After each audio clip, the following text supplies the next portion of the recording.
I'm Dr. Nancy, and this is Dr. Nancy Knows, your celebrity medical doctor, the talk show that brings awareness, inspiration, and motivation to many communities across the nation, bridging the gap of disparity, uniting the nation. Today's episode features M'Jaie Mangus. She is otherwise known as the artist, the expressionist, so you do not want to miss. But first, you can listen to Dr. Nancy Knows right here on this network, as well as drnancyknows.com, YouTube, Facebook, and Vimeo. And for all of you podcasters out there, for your listening pleasure, I can be found on many platforms as well. M'Jaie Mangus is an artist, and she has a really popular podcast, and it's called Love and Lies. M'Jaie Mangus, so happy to have you here today. Hey, Nancy, I'm so happy to be here too. Well, listen, you are doing some wonderful things in the community, and that's what we do here on Dr. Nancy Knows, is bring more awareness to what incredible individuals that are doing to impact their communities across the nation. And your podcast is very unique, and it's so informational. And it really doesn't have any limits at all. And I think that in society, we do need to be revealing and really open and honest, because it's really real answers reaching real people to get to real solutions to our problems and issues, right? Absolutely. Half actually of our episodes are anonymous. These guests are not trying to gain a like, a following, any attention. They're wanting to share their truth. And we do some taboo topics. So when they sit and they experience this with me, it's something that is transformational. They tell their whole truth. Again, there's nothing. So the podcast has been fashioned after Dr. Wild's "If you give a man a mask, he'll tell you everything." And I believe that. So we've provided that kind of environment. So with that being said, they come in, they share their whole truth, and people can look at something such as suicide or sugar babies completely different by the end of the podcast. They're like, wow, I did not know. So it's non-judgmental 100% and a very safe place. Well, you know, we've been around for a long time, and there are a lot of situations that we find ourselves in at the end of the day, and everybody can go through very similar situations. And to come on your show and to be anonymous really allows a person to open up honestly and really can touch a lot of individuals that may be going through the same or similar situations. A lot of the clients, it was my journey as a power coach, a life coach, if you will, but I coined the power coach. Everybody sits there and they feel like they're the only ones in the world that are really going through this. And so I'm just looking at them like, God, if they only knew. And so that's really kind of how Love and Lies podcast was born. And when you have a guest on these signature, I call them our signature episodes, it takes a lot of balls to sit there and tell your deepest, darkest. And to be able to watch that in front of me, like the listeners get to hear it, but I get to experience it in front of the person.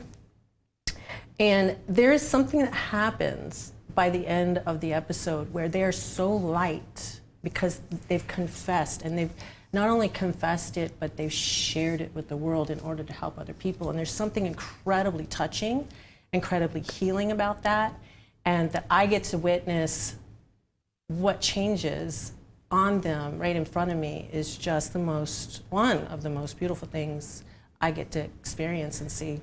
Well, it's so therapeutic, and oftentimes listening is an art. And when a person is able to actually be heard and their story to be told, and you just listen, how therapeutic is that? It is, because there's nothing you can say to me that is going to shock me. I've heard so many things that other people would be, gasping. And to me, there's just a human connection, and we get to share that. The podcast isn't based off of life coaching. They're not life coaching sessions. I may in the middle of it go, okay, the life coach in me really wants to ask you this, so I'll ask a question. But they're confessions and they're interviews, and so it's powerful either way, whether it's a coaching session or an episode. And I think that it's certainly very good information for viewers and listeners, right? And also for the individual that's telling their story or their journey or their life experiences, because at the end of the day, we are not alone. Nope. And we all go through trials and tribulations. And to hear it from someone else, so authentic and genuine, it can be very revealing and help a lot of people. I have always had this thing with, I don't want anybody to feel like they're alone. I have felt invisible. I have felt alone in my life. I know what that feels like. I like to make everyone, even from the people that follow me, I will sit down and literally take the time to answer and respond to every comment personally. DMs are a little different, but it's a human connection, and I don't want the person in front of me to feel alone. I don't want the person that follows me to feel alone. I hope that everybody feels some sort of connection. You know, we've been friends how long? Almost 10 years. 10 years, and we're just now first meeting and in person, and we feel like we know each other, and that's just what social media does for us. It can do for us. It could tear us apart, or it can build us together. That's right. And it's about relationships, building, communicating effectively as well. And, you know, you have such a popular podcast. How did that come into being? Literally from coaching and people feeling alone. And I was like, man. And then I heard Oscar Wilde's quote. And sometimes you just, you know, this is part of like stepping into your powers when something resonates and you feel that inside. You've got to act on that. So that's all that really happened with me. I heard the quote and I was like, that's it. That's what I'm going to do the podcast with. I'm going to provide somebody a place where they can confess, that they can talk, they can release this. They're going to help so many other people out there that are going through this, haven't healed from it, are thinking about doing it. You know, there are so many ways to change the world. That's right. And something like this is just a tool. Absolutely. Be the change that you wish to see in this world, and it only takes one. How does individuals connect with you? They can reach out on all social media at MJ Mangus, and then mjmangus.com. You can log on and sign up for the newsletter. We've got a lot of new and exciting things with that website that we're getting ready to release, so just be patient, but jump on there and then register, and then we'll definitely get back with you. And is that for two different types of reasons, to be a viewer or listener, and also to either be a guest on your podcast? This is like my empire on there. I'm a business owner. It's got the podcast on there. It's got my brand. It's got artwork. It's got everything really to connect with me and the things that I do. That's great. Okay, awesome. Now, the Expressionist, you're an artist. Tell us a little bit about that. I call myself the Expressionist. I bring awareness to tough topics. I like to say that I create consciousness through the entertainment of art. And so I will get a piece, I'll get a vision of something it is that I'm supposed to produce, and I produce it. It may take me 6 months to a year, but that's what I do. Like an actor trains his body or her body for a role, I train my body and mind, or an actor prepares for a role, I train my body for the piece. Absolutely. And again, it's about being present and aware of your environment, and allowing yourself to be downloaded and be used in, you know, a creative way that only you can make happen. My art really, I mean, I've been being prepared my entire life for this, but it was when when my mother died, that I put myself in about 1.5 years worth of therapy. And when I did that, all of this artwork, everything that I had been doing my entire life finally came to a full circle, because I was loving myself, I was facing myself, I was facing my childhood, and through that, I really stepped in my power. All of this artwork started pouring out of me, and all I knew how to do was prepare for it in a way that life had prepared me already. So the closer I get to a shoot, the more I become the subject. I'll take it on, whether it's mental illness, domestic violence, suicide, bulimia and anorexia, for example. You know, I had to lose a lot of weight in order to depict that in this image. And things can be done today with editing, but I try and get as close to the subject and what's going on, because as that's happening, I'm changing inside, also on the outside. So it's really important to me to be as authentic to the piece that I'm producing. That's important. I mean, you know, we just went through, as a nation, as a world, COVID, the pandemic, a lot of isolation. Oh, you know, yes. MJ, you touch on so many topics that are so relevant, can often sometimes be controversial, but often really needed, because if no one's talking about it, then people feel alone that may have those kinds of issues that need to be dealt with. You know, people probably consider my work controversial. I'm nude in all of my pieces. And that really came from when I was in like 5th grade. My art teacher gave me a book. We were studying the masters. And when I opened up the art book, all I saw was naked, beautiful, voluptuous women. And there was something they were saying something. The whole piece was saying something without a word. And this is my first impression of art. So I have always looked at my body since then, because that was the first, wow, that's not me, that's her. And she was a woman, you know what I mean? And so I was just taken by that. And that's when my journey as an artist started. But that's how I've always looked at my body. So everybody out there that thinks whatever they think, but it's truly because my body is my tool, and it is my greatest tool. It is my greatest piece. And so that is why I actually put myself out there.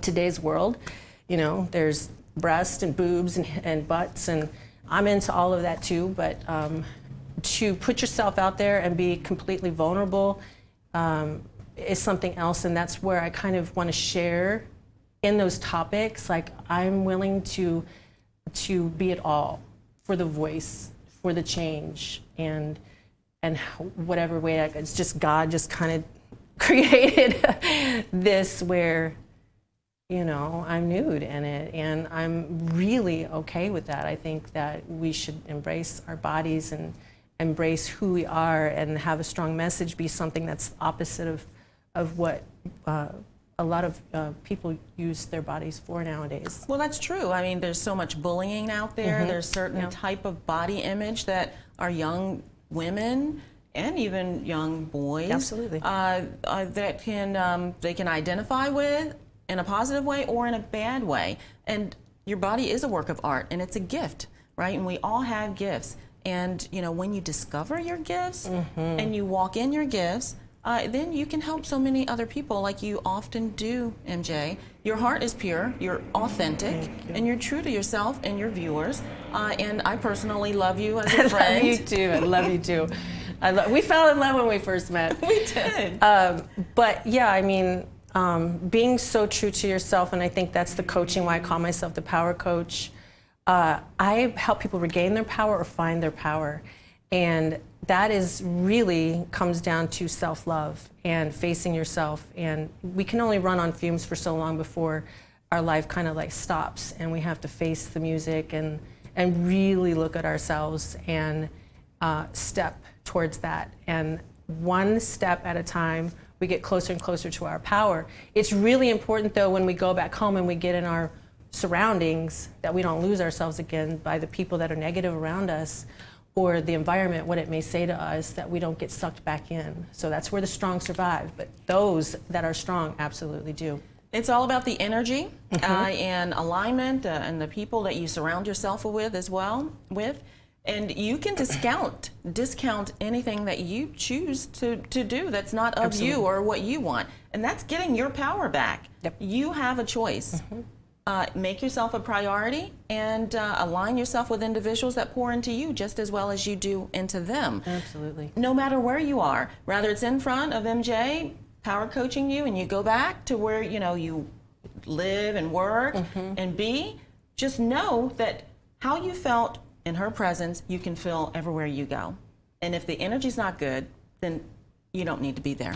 The truth is where I pull my energy and power from is from me being my authentic self in my art and giving myself my all. That is where I say that I feel God the most. This is where I feel love. It's kind of like what I think an athlete probably feels like, you know, running down the field and doing a touchdown, and that euphoric feeling, that high I experience in my art. When I get that, I harness that and I share it on the podcast energetically or with somebody that I'm in front of, that I'm coaching. And that is no different than anybody else that steps into their power and steps into themselves. It's all about self-love.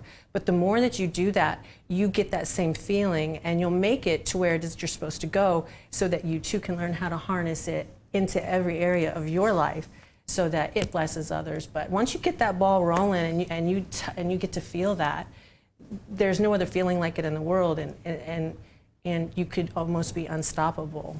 Well, that's so true. And you know, with this type of coaching, it has to be a habit. Yes. You know, you make things a habit. Persevere, consistency, living and breathing what you say, and believe in yourself. It does take time. You know, life's a journey. It's not a race, it's a marathon. Be patient with yourself, be kind to yourself, love yourself, and know that you can do what you set your mind to do. If you believe you can, you will.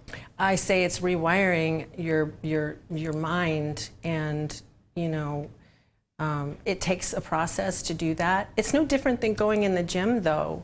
You know, we start out weak, we go in there, and every day that we don't give up, we show up. We do a couple of reps of something, our muscles get stronger, we get stronger, we're more encouraged. We start taking in the environment, meeting different people, connecting. Now the universe, whatever you believe in, God, whatever your faith is, wherever you feel that you're getting your power from, starts kicking in because you're getting closer. And it's saying, you're hot, you're getting closer, you're getting closer. So we gotta follow that. But we gotta, you know, the naysayers, the haters, the whatevers, you know, we got to let them go. And you're absolutely right. I mean, we get to pick and choose who is in our environment, who we allow to influence us, and who we want to influence. Yeah.